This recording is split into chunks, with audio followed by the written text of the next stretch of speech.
Well, hello there, how is everyone? I hope you're all well on this amazing, beautiful, wonderful Monday morning. That's it. We head into yet another week, and this friggin' year is flying. April soon. We're going to be thinking about the summer holidays, and then Christmas. Where does time fly? Where does time go? Where does time fly? Time does fly. Where does it go? You're looking absolutely amazing, by the way. And look, I know people get upset when I say that. Some people say it's cringy because I say it. And what I say to those people is simply go and fuck yourselves. So, Idaho is back in the news about 4 days ago. Some people have probably already seen this. Some people won't have seen it. I was kind of waiting to see whether any other news come out, and there has been some kind of tidbits from it, but I wanted to bring it up because I find it quite interesting.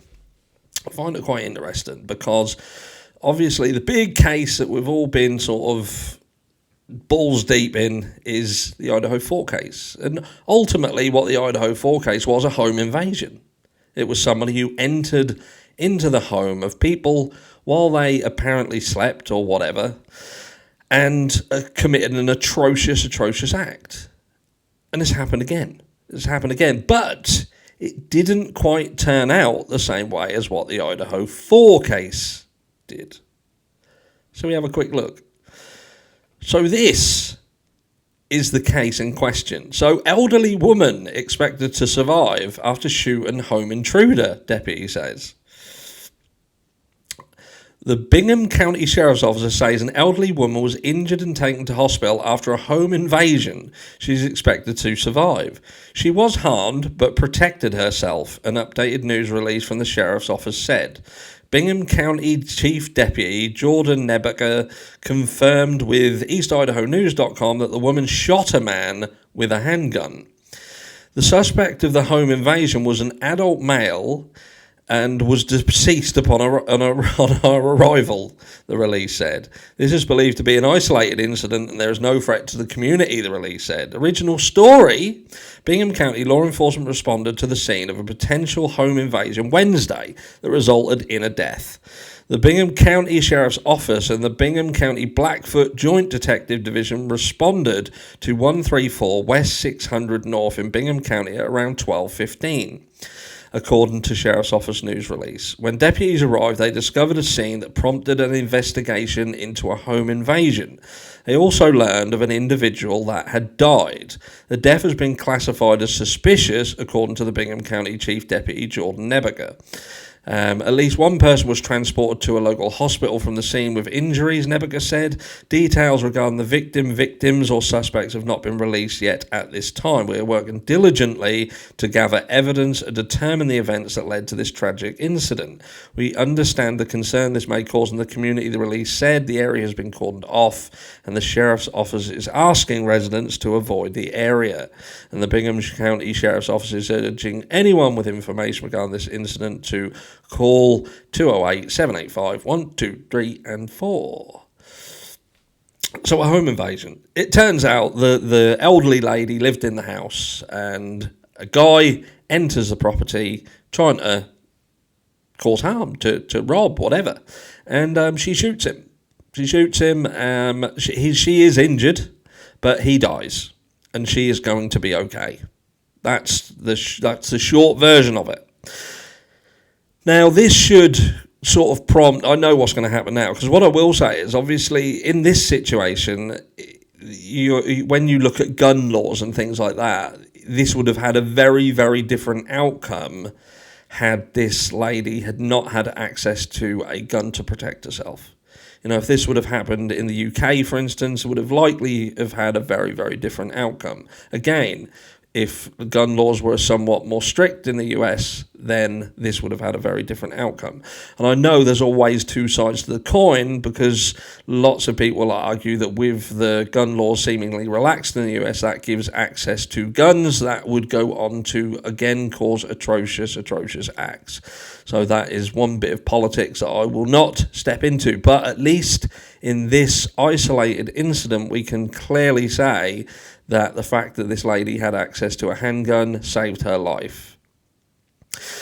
But like I say, it's interesting when you see a home invasion situation like this, that is someone entering the home of someone who is elderly, and an elderly woman is able to overpower this individual, and he ends up deceased and she ends up in hospital, yes, but alive. And he definitely didn't take anything from the house. But you see the Idaho 4 situation in which one single solitary individual enters into a home that could have potentially had 10, 20 people, even more, when you consider the history of the house. But we do know that there was at least 6 people in there. And this person walks into this house, manages to kill very swiftly and effectively 4 individuals, leaves 2 alive, and leaves and gets away, seemingly leaving absolutely no evidence whatsoever on their person, in their car, in their home, in their parents' home. But, you know, they do leave a gift to law enforcement that would eventually lead them to them. But yeah, I just found it, again, I find it quite interesting when you think that not this person in the Idaho 4 case, whoever did do it, even if it was Brian Koberger, managed to do everything and not get into any form of conflict that would cause enough noise to be seen by the surviving roommates as enough to immediately call 911, and certainly no injuries to their person, despite the fact that this was seemingly a close combat situation, and we know that there was extensive fighting from what we have been told.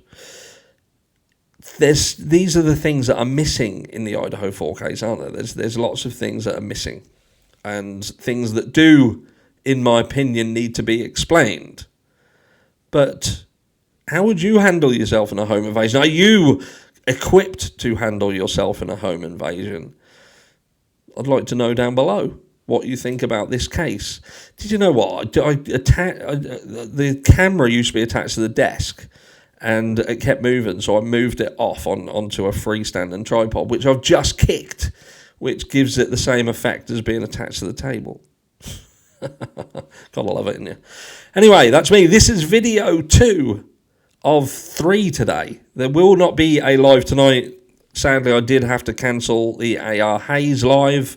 I did do a community post, but for those of you who didn't see the post that I did, it is basically in respect to AR Hayes. There is currently some issues surrounding other creators in this channel and people's feelings towards people that I support. And I did a live earlier on today.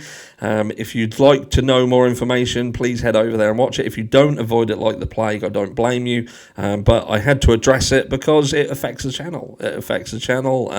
It affects what people think about me personally. And even though I couldn't give a shit, there were some things that I felt needed to be addressed at my side of the story. But I didn't want people like AR Hayes to be affected by issues of this channel. So I fully do support AR Hayes. I think he's absolutely fantastic. But out of fairness to him, I do not want his channel to be affected by being sort of connected to this channel.